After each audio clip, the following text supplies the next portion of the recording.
Eliezer sudah memberikan kewajiban hukumnya, menyatakan yang sebenarnya, dan kemudian ini juga banyak dipergunakan dalam surat tuntutan jaksa kalau kita lihat ya keterangan Eliezer, tapi di ujungnya malah hak hukumnya tadi saya katakan masih ada ketidakjelasan. Karena apa? Kalau kita lihat dari undang-undang LPSK, saya bukan berarti menganak-emaskan LPSK ya, tapi karena justice kolaborator kan diatur dalam khusus undang-undang ini. Di pasal 10A kalau saya tidak salah, Undang-Undang 31 tahun 2014, kata bahwa ada penghargaan terhadap seseorang yang membuka tabir dari satu persoalan hukum ya, dan dia memang bukan pelaku utama. Ya dalam konteks ini, kalau kita lihat dari kasus ini kan ada mastermind-nya gitu ya. Tugasnya Eliezer sudah disampaikan di surat tuntutan adalah di eksekutor dalam perkara ini. Nah, dalam hal itu ada keterangan-keterangan Eliezer yang berkesesuaian dengan saksi lain, alat bukti lain yang kemudian juga akhirnya menguak perkara ini bukanlah dari awal skenario tembak menembak. Itu bergeser ke arah adanya pembunuhan kan. Mencoba menyampaikan dia sudah melakukan kewajiban hukumnya dan semoga hak hukumnya diberikan. Menurut saya ini yang fair saja dalam sebuah persidangan, dan ini sekali lagi ini berusaha untuk menyelamatkan semangat dalam hal kejujuran dan juga keberanian di muka persidangan untuk menyampaikan fakta yang sebenarnya.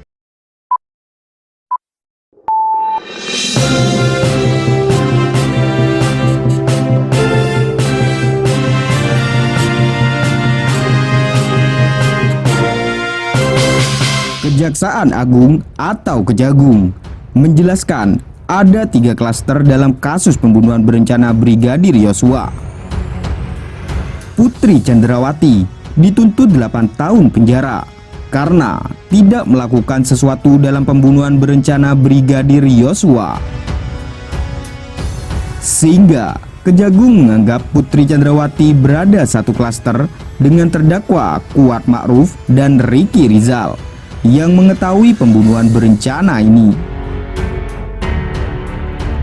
Sementara Ferdi Sambo menjadi klaster intelektual, serta Richard Eliezer menjadi klaster pelaksana. Merespon konferensi pers yang dilangsungkan Kejaksaan Agung kemarin, intinya adalah Kejaksaan Agung menjelaskan alasan mengapa kemudian 5 terdakwa ini dijatuhi tuntutan yang berbeda-beda dari jaksa. Anda merasa bahwa penjelasan dari Kejaksaan Agung ini sudah menjawab pertanyaan-pertanyaan di muka publik soal perbedaan dari tuntutan ini? Ya, kita tidak bermaksud menyalahkan atau mengintervensi ya Mas ya. Iya, itu dia. Surat tuntutan kejaksaan, tapi ada perlu penegasan, penjelasan di sini terkait dengan kan ada lembaga sebelum kejaksaan juga yang sudah mengajukan ya, yaitu LPSK. Apakah ini perkara terkait dengan fungsi koordinasi antara LPSK dengan kejaksaan yang pada akhirnya mengakibatkan hak hukum dari seseorang ini juga di ujung tanduk dan tidak ada kejelasan hukum ya, bahwa Eliezer sudah memberikan kewajiban hukumnya, menyatakan yang sebenarnya, dan kemudian ini juga banyak dipergunakan dalam surat tuntutan jaksa kalau kita lihat ya keterangan Eliezer, tapi di ujungnya malah hak hukumnya tadi saya katakan masih ada ketidakjelasan. Karena apa? Kalau kita lihat dari undang-undang LPSK, saya bukan berarti menganak-emaskan LPSK ya, tapi karena justice kolaborator kan diatur dalam khusus undang-undang ini. Di pasal 10A kalau saya tidak salah, Undang-Undang 31 tahun 2014, kata bahwa ada penghargaan terhadap seseorang yang membuka tabir dari satu persoalan hukum ya, dan dia memang bukan pelaku utama. Ya dalam konteks ini, kalau kita lihat dari kasus ini kan ada mastermind-nya gitu ya. Tugasnya Eliezer sudah disampaikan di surat tuntutan adalah di eksekutor dalam perkara ini. Nah, dalam hal itu ada keterangan-keterangan Eliezer yang berkesesuaian dengan saksi lain, alat bukti lain yang kemudian juga akhirnya menguak perkara ini bukanlah dari awal skenario tembak menembak. Itu bergeser ke arah adanya pembunuhan kan, dengan menggunakan senjata api. Nah ini kan menarik untuk mengkaji hal ini lebih jauh, bahwa dalam poin penjelasan Undang-Undang LPSK itu disampaikan dengan jelas dan tegas bahwa penghargaan terhadap orang tersebut salah satunya untuk sanksi pidana, dia diberikan pidana yang lebih ringan dari terdakwa atau tersangka yang lain. Nah pertanyaannya, tersangka yang lain ini ditafsirkan yang mana? Apakah tersangka yang lain ini secara keseluruhan ya, kolektif kolegial disamakan bahwa itu harus, kalau kita cek, Eliezer itu harus lebih rendah dari semuanya, atau dia kemudian dikomparisi dengan terdakwa yang lain. Nah, Kejaksaan Agung kan sudah menjelaskan kemarin bahwa sebetulnya posisi Eliezer ini tuntutannya sudah lebih ringan ketimbang Ferdy Sambo. Gimana tuh, Pak? Nah, ini yang mau kita tadi tegaskan. Ini kan jadi tafsir yang akhirnya kalau kita kembali hanya kepada penjelasan dari undang-undang itu ya, itu kan terdakwa yang lain, berarti kan secara keseluruhan. Maka secara keseluruhan dia dianggap harus lebih rendah dari yang lain kan. Kalau kita melihat dari tafsir undang-undangnya, ketika ada tafsir yang kemudian membandingkan, kalau saya lihatnya malah membandingkan dengan terdakwa yang lain secara spesifik adalah Sambo. Jadi kalau Sambonya lebih tinggi, Eliezer sebagai pelaku, dia lebih rendah dari Sambo, dan memang kemudian dibuat ini menjadi juga sedikit friksinya di sini adalah ketika ada ancaman sanksi pidana di 340 KUHP kan ancaman pidana yang paling atas itu adalah pidana mati seumur, dan juga pidana kurun waktu tertentu selama-lamanya 20 tahun kan. Nah, diberikan 12 tahun. Nah, ini persoalan yang kemudian juga seakan-akan membantu tapi tidak secara mutlak begitu ya. Padahal harapan publik ini ya sudah ekstrem kiri atau kanan aja, kalau memang dia tidak bisa diiniin sebagai GC ya dikelirkan saja di surat tuntutan. Tapi kalau dia memang punya hak sebagai GC, ini perlu untuk disampaikan, karena begini, yang kita soal ini bukan individunya, bukan Eliezer dalam kasus ini atau kasus yang lain, tapi kita mencoba untuk melihat ini untuk menyelamatkan semangat kejujuran dari seseorang yang berani tampil untuk memberitahu bahwa ini loh yang sebenarnya fakta hukum yang kemarin tidak kemudian tidak terekspos begitu kan. Pada akhirnya kan ini dua pernyataan berbeda muncul nih dari lembaga yang berbeda juga. Dari LPSK menyebut kecewa karena sudah berstatus JC, tapi kenapa tidak mendapatkan keringanan ketimbang seluruh terdakwa yang lain yang tersisa begitu dengan 4 terdakwa lain. Tapi di sisi lain Kejaksaan Agung bilang dalam Undang-Undang Perlindungan Saksi dan Korban untuk kasus pembunuhan berencana ini sebetulnya tidak tercover untuk status JC ini. Gimana tuh? Ya, kalau kita melihat di ini perdebatan lama ya, perdebatan masalah saya waktu keterangan ahli ya, berkaitan dengan apakah tindak pidana lain dalam hal ini tindak pidana umum yang dimaksudkan ini adalah yang dimaksud dalam pemberian GC juga. Itu kalau nggak salah sudah selesai juga, udah tuntas tuh. Ada tindak pidana lainnya dalam Undang-Undang LPSK yang diatur di sana selain dengan tindak pidana yang tertentu yang disampaikan secara eksplisit di dalam Undang-Undang LPSK. Nah, tindak pidana lainnya ini tafsirnya berarti kalau kita lihat kembali ke penjelasan juga termasuk tindak pidana umum yang dimaksud di sini, kan begitu. Jadi tinggal bagaimana kemudian memastikan apakah dia JC atau tidak. Saya yakin dan percaya ini sebenarnya adalah keyakinan yang punya dasar masing-masing. Kejaksaan punya dasar menyatakan itu dan itu kewenangannya, dan juga LPSK punya kewenangan. Cuman yang jadi persoalan kan ketika ada dua lembaga negara yang kemudian menyoal satu hal yang sama, ini kan perlu objektivitas begitu ya, perlu parameter yang jelas agar ke depan ini jadi pembelajaran bersama, ini tidak kemudian jadi polemik kembali. Ini kan harus ada hal yang kemudian dipertegas dan diperjelas sebagai pembelajaran dari kasus ini kan. Jangan sampai ini jadi blunder begitu, jadi bola salju yang terus menggelinding di perkara-perkara yang lain. Karena letak atau fungsi justice kolaborator ini penting juga, karena ada keterbatasan dalam hal penyidikan misalnya.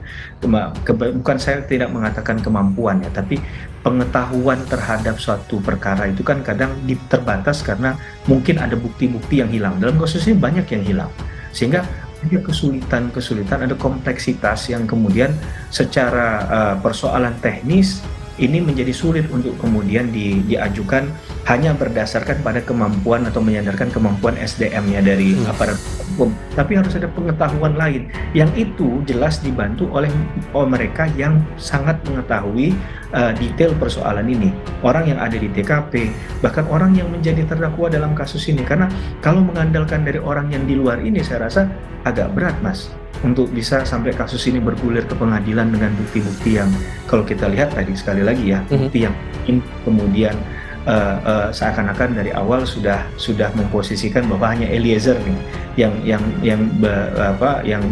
kemudian kooperatif terhadap Saya coba mengutip pernyataan dari Jaksa Agung Muda Tindak Pidana Umum Fadil Zumhana. Ia menyebut bahwa tolak ukurnya sudah jelas. Kami menentukan tuntutan itu sudah sesuai dengan aturan yang ada. Belajar dari Kitab Undang-Undang Hukum Acara Pidana.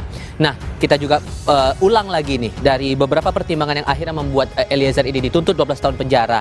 Bagian meringankan JC sebagai JC, kemudian belum pernah dihukum, sopan dan kooperatif, menyesali dan dimaafkan oleh keluarga. Tapi tampaknya bagian meringankan ini kalah dengan posisi dari Richard Eliezer yang menjadi eksekutor atau sebagai pihak yang langsung menghilangkan nyawa Yosua. Anda merasa demikian juga? Ya, seperti begini Mas, bahwa seakan-akan PC, Kuat, Ma'ruf dan juga Ricky Rizal itu dianggap dia bukan pelaku utama karena dia melakukan kehendak dari pelaku yang lain. Nah, yang paling berat adalah ketika orang lagi berbincang dengan yang kemarin ya, sampai menghadirkan ahli mengatakan bahwa Eliezer bisa bebas. Ini kan juga banyak polemik di muka publik ya, bahwa kesalahan dia di situ dan dia sudah mengakui dan dia bertanggung jawab. Itu menurut saya poin yang hampir tidak kita temukan di terdakwa yang lain secara tegas. Ya, kalau Eliezer dari awal dia sudah komit untuk menyatakan bahwa dia mengaku bersalah dan dia siap bertanggung jawab. Nah, kalau ada hal lain misalnya mengaku aja sulit, nah ini kan jadi persoalan. Di terdakwa yang lain kalau di ujungnya ditanya sama hakim di keterangan terdakwa ada yang menyatakan misalnya saya akan lebih berhati-hati ke depan. Ya.